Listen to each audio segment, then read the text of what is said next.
Yes. Welcome to Cebu! Hi guys! Ngayong araw nga pala, ipapunta na kami ng Cebu. At ito nga pala yung mga bitbit namin. Napakarami naman mga bossing. Siyempre, kasama natin si Boss Ming eh. Kaya si Boss G, magiging taga-bitbit na naman. Ito nga pala yung bibit-bitin ko mga bossing oh. Napakadami. At tingnan nyo yung forma ko. Napaka-forma. Tapos taga-bitbit lang ni Boss Ming. Aray ko.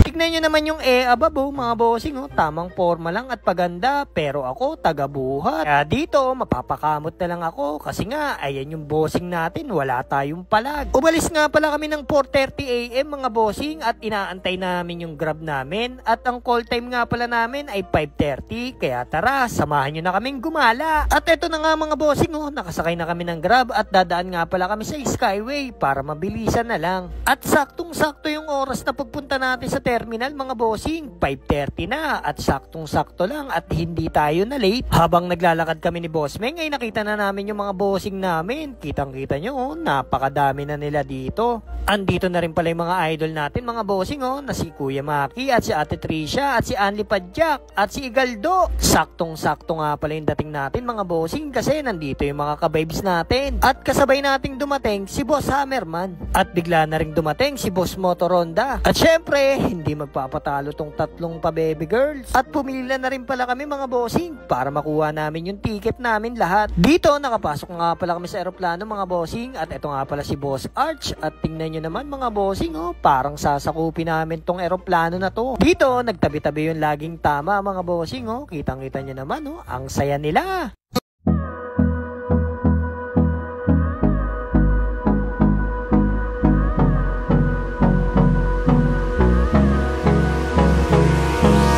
Hold me close till I get up.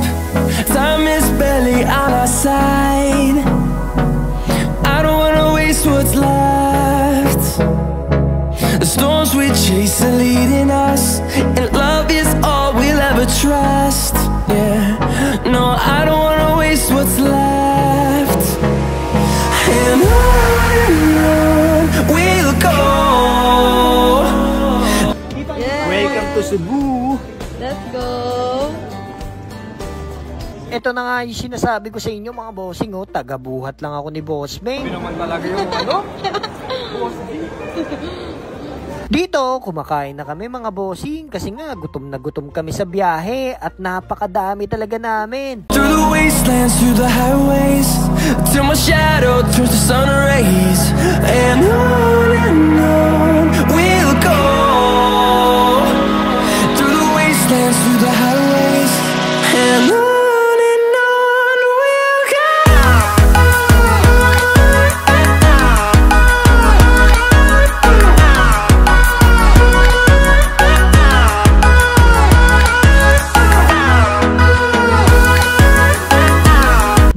Binababa na pala yung mga motor namin mga bossing para makaredy na kami bukas at makabiyahe na. At ito nga pala yung gamit ni Idol Moto, napakaganda ng NMAX. At syempre, kinuha na natin yung pamamakasang helmet na Evo. At ito na nga mga bossing, uwian na at bakbakan na. Kaya nasayang ko na naman ang oras nyo mga bossing. Maraming salamat!